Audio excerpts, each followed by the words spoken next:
Fala galera, beleza? Aqui quem fala aqui é o Rafael e gente, hoje estou aqui para falar sobre o penúltimo episódio de O Pacificador, o episódio 7 de O Pacificador. Então eu estou aqui com todos os detalhes, todas as partes boas que eu achei do episódio, a história completinha para Vossa Senhoria. Então sem mais delongas já peço, já deixa um like, deixa nos comentários o que vocês estão achando de O Pacificador, porque é uma das melhores, eu não vou dizer nossa, é uma das melhores séries de 2025, não é, mas é um episódio bacanudo que mostrou muita coisa interessante para o futuro da DC. Então, sem mais delongas, bora começar. Bom, o episódio começa onde terminou, mostrando a Emilia Harcourt do DCU sendo descoberta e é imediatamente mandada para ser presa. Ela fica indignada porque o Chris não tinha percebido que esse universo é de, né? Vocês já sabem de quem que eu tô falando, do universo com N. Ela porque mostra o livro My Kampfle, né? Pra quem conhece a história da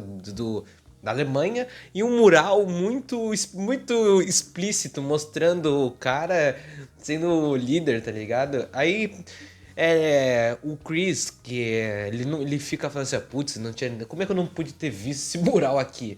Ele vê a Emilia Harcourt do universo da Terra X e ele fala, vamos ter que terminar porque você é N e também porque eu tenho que fugir. Então a Emilia Harcourt do DCU e ele começam a fugir e começa uma das melhores cenas assim, de perseguição, e é muito bacana ver a direção do James Gunn com ele tipo intercalando entre luta e a tensão deles fugirem. Isso é muito bom que o James Gunn faz. E a piada é muito boa com o Chris não ter percebido nada. É realmente muito boa essas piadas assim. Só que eu achei que nesse episódio teve muita piada do que ter coisa séria. Pra ter coisa séria, teve coisa séria sim, mais pra frente. Mas demorou demais pra ter muita coisa, tipo uma coisa séria. Mas teve muita piada. Mas o que incomodou, e acho que provavelmente vai incomodar mais pessoas, eu não sei. E eu tenho que contar que a narrativa desse episódio foi bem narrada, com uns pontos que eu vou contar pra vocês. O primeiro ponto é a tensão constante do episódio, que você sente que alguma coisa de ruim vai acontecer, porque eles estão na realidade dominada pelos, né? E fica muito difícil deles conseguir sair dessa enrascada toda, e você fica preocupado, você fica tipo, meu Deus do céu, o que vai acontecer? O que vai acontecer agora? E o segundo ponto é a relação do Chris com o pai, que descobrimos que é um dos plot twists muito bons desse episódio, que eu fiquei tipo, meu Deus do céu. Não é possível que o James Gunn meteu essa agora, velho.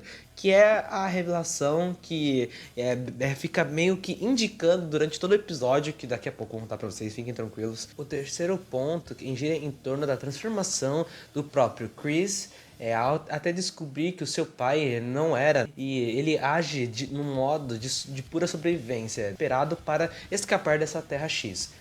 O pior dos mundos, onde que os venceram. A relação, a revelação o abala profundamente. Pela primeira vez, ele percebe que talvez o problema não seja o universo, mas ele mesmo. Ele é um monte de autocrítica que remete diretamente à primeira temporada, quando o Pacificador precisou enfrentar os seus próprios demônios e lutar contra a depressão para tentar se tornar alguém melhor. Por fim, o quarto ponto que eu quero mostrar para vocês, que até acho que tem mais pontos, mas acho que esses são os mais mais relevantes, o ponto de destaque da evolução da Emilia Harcourt, que ao longo da temporada ela está lutando contra os seus sentimentos com o Pacificador, e sem saber certamente se ela gostava mesmo dele ou não. E neste episódio conseguimos perceber finalmente que ela aceita esse sentimento, que ela gosta do Pacificador, ao ponto de tentar matar o irmão do Pacificador só para proteger o Pacificador. Bom, enquanto isso, os dois vigilantes, eles dialogam, eles ficam falando sobre as diferenças entre os dois universos, e é uma das conversas engraçadas porque o vigilante, ele é um dos melhores personagens dessa série, mas pena que ele foi muito arrastado nessa temporada, e essa é só a pena do Vigilante, mas essas cenas deles conversando com ele mesmo é muito engraçado. Até o foco volta pra Debaio, que ela está fugindo opressores que estão atrás dela correndo, até que ela consegue fugir, assim, mais ou menos, e ela entra numa piscina só pra ver se conseguia sair mais rápido, e aparece de supetão o Judomaster, que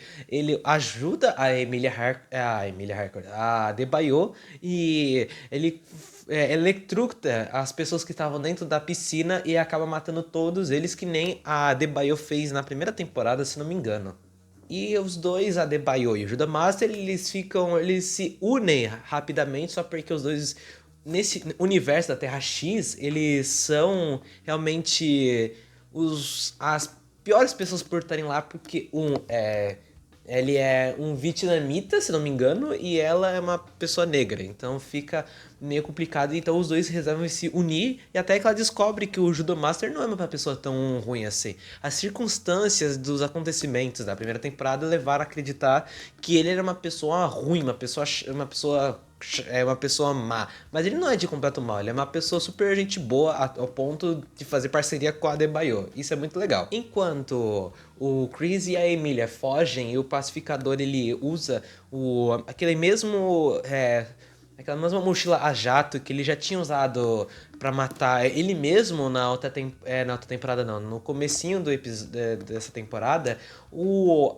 Aug, que é o pai do pacificador, que é o dragão branco, e o Keith, eles descobrem com o Economus, que ele não fica de boca calada, que há algo de errado, e pro Keith mantém foco pra não deixar que os sentimentos de raiva dele se tipo que ele não deixe a raiva fluir nele. E isso já é uma dica mostrando que, pô, ele não é tipo uma pessoa ruim, ele tá tentando, ele quer ouvir o ponto do filho dele, né? E já enquanto a Adebayo e o Judomaster elas estão escondidos numa casa vazia, já que os vizinhos estão viajando, durante a noite os dois refletem sobre a natureza, a natureza sobre esse mundo desconhecido. Pra frente, enquanto os dois estão fugindo, o Chris e a Emilia Harcourt estão fugindo na moto do pacificador, ouvindo uma música super bacana, que também as músicas dessa temporada não são tão ruins, tá? Teve até Ozzy Osbourne, então é muito bom. E ela abraça o pacificador e mostra aquele gesto de carinho, que é uma perseguição muito legal, que tipo, a perseguição rolando e os dois se abraçando.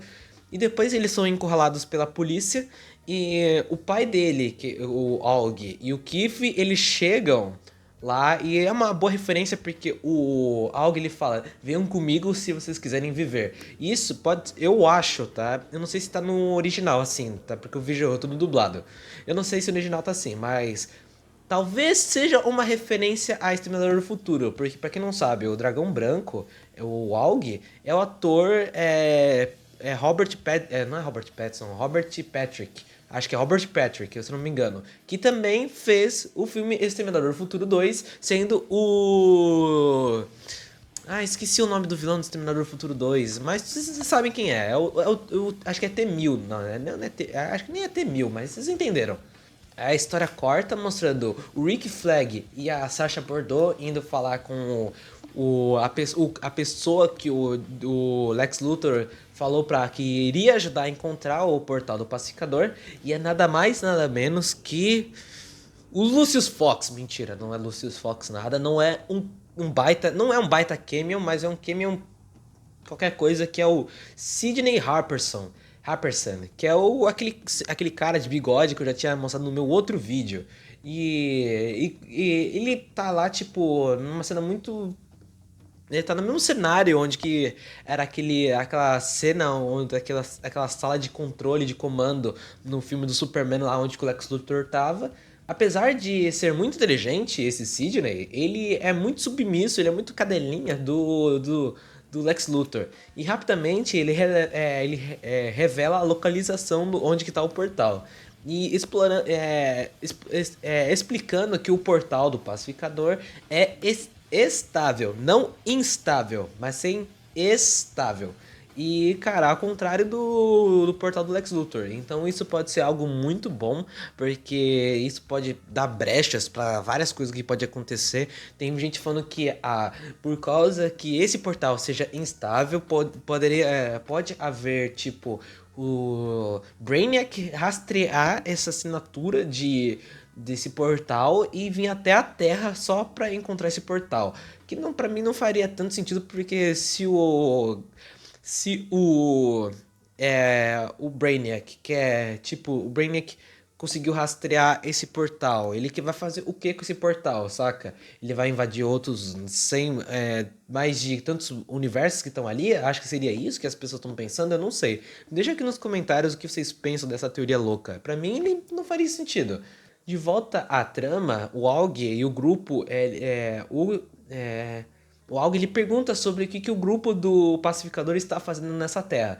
E eles explicam tudo, tá ligado? Eles explicam, tipo, eu matei sem querer o outro pacificador, porque eu vim nesse universo, encontrei sem querer, etc, etc e tal. O Kif, ele tá muito bravo, ele tá com muita cara, tipo, ele matou meu irmão, mas, tipo, ele é também o seu irmão, mas o pai dele tá, tipo, mais relax, mais calmo, querendo, tipo, ele acredita mesmo que ele não veio por mal, ele só foi um grande acidente.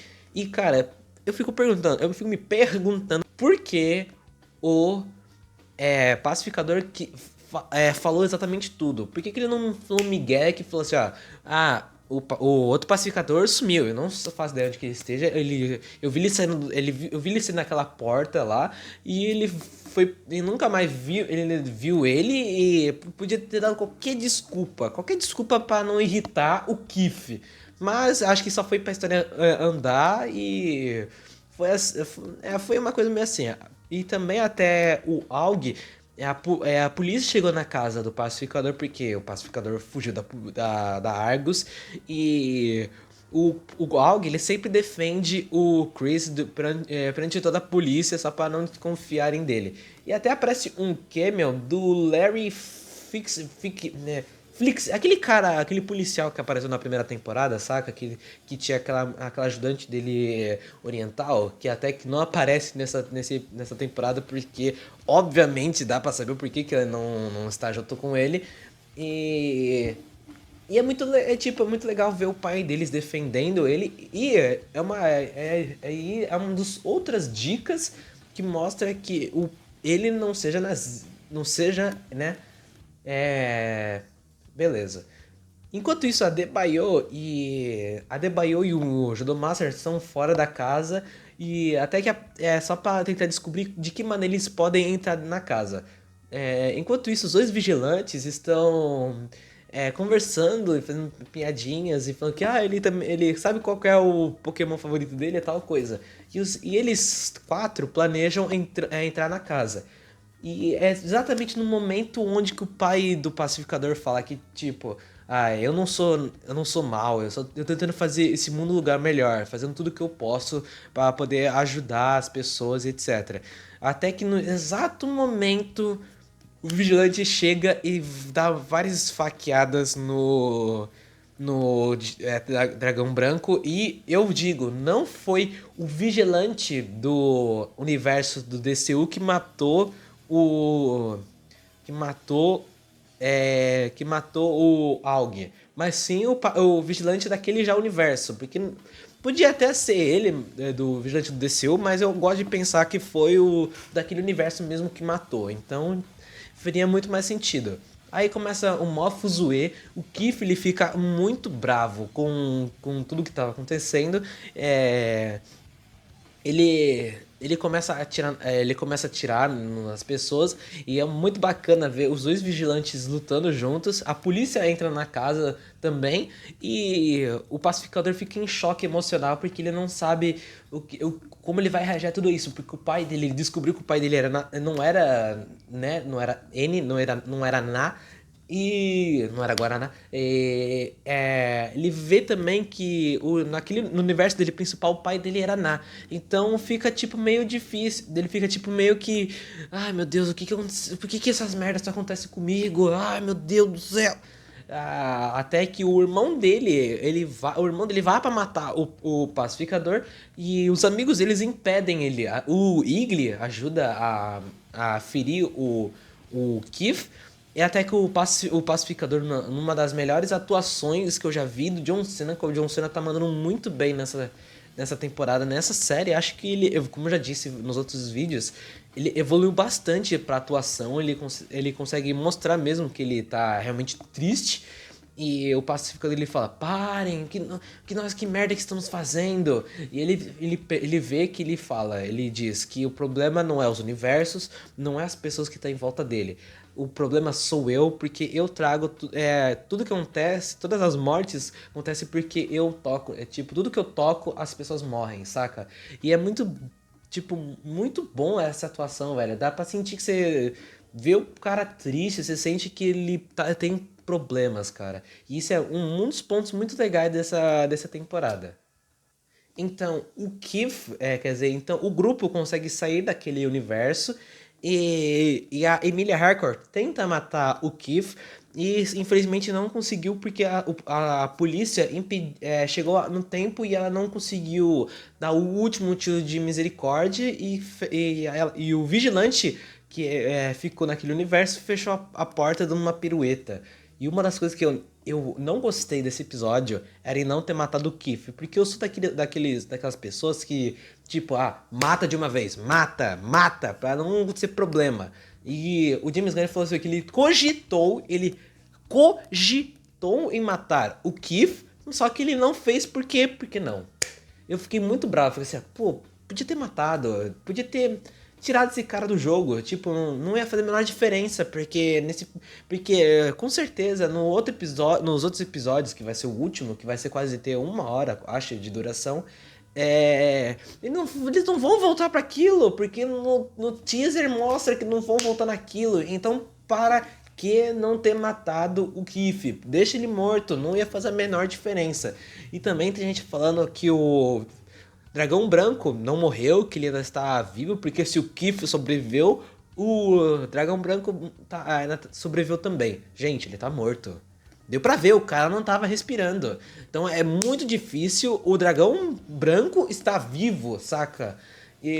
Bom, eu também acredito que o Vigilante também seja vivo, tá? Se ele morrer naquele outro universo, eu vou ficar muito triste, mas muito. E tem muita gente falando que, podiam ter invertido os vigilantes, mas, cara, para mim faz sentido mais assim. Por que que o vigilante normal gostaria de ficar naquele universo que é do DCU? Por que que o vigilante do DCU queria ficar naquele universo, naquele universo, né? Mas sendo que os amigos dele já estão voltando, então não faria, tipo, muito sentido isso. Porque se o outro vigilante que era da Terra N, ele iria naquele. Por que ele iria para aquele outro universo conhecendo aquelas pessoas que não. Tipo, ele não conhece e não faz ideia de quem seja? Mas tudo bem. Aí que acaba esse episódio, o pacificador sendo preso e jogando o universo de aquele portalzinho pra Argus e pro Rick Flag. E ele foi preso e com a condição que os amigos dele não fossem presos. E mostra a última cena que o Keith ainda está vivo e provavelmente na outra temporada, que pode ter mais uma temporada de Pacificador, não sei, que ele vai ser o vilão ou vai voltar nisso ou sei lá o que.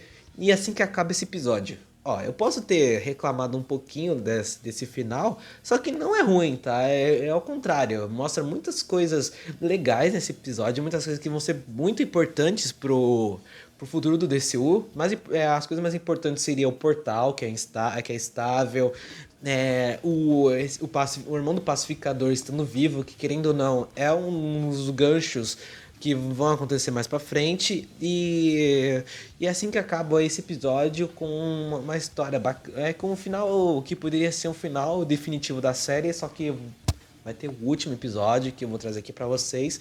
E foi tudo isso que eu consegui encontrar de easter eggs, umas coisas assim na internet. Muito obrigado a todo mundo que me assistiu até aqui. Deixa aqui nos comentários o que vocês acharam desse 7º episódio de Pacificador. Muito obrigado a todo mundo que me assistiu, vocês moram no meu coraçãozinho. E por favor, gente, se inscrevam no meu canal, assistam os meus shorts também, tá? Por favor, que eu preciso bastante do engajamento de vocês. E muito obrigado a todo mundo que me assistiu até aqui. Beijo lá, até o próximo episódio.